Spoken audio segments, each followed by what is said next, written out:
pesos per kilo. All right, so how does that relate then to the last price increase that you had back in March 28th, which was 20 pesos? How did you arrive at that number?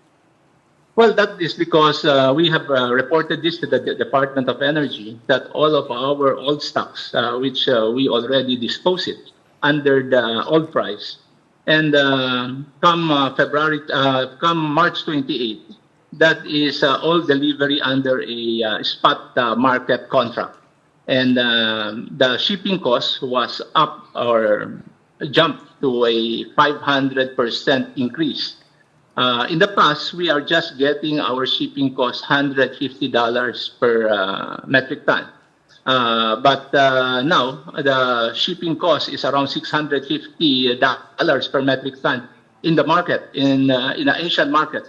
And it is done on a bidding system. So I told the Department of Energy we cannot control our price, but we have to transparently enough to reflect this in our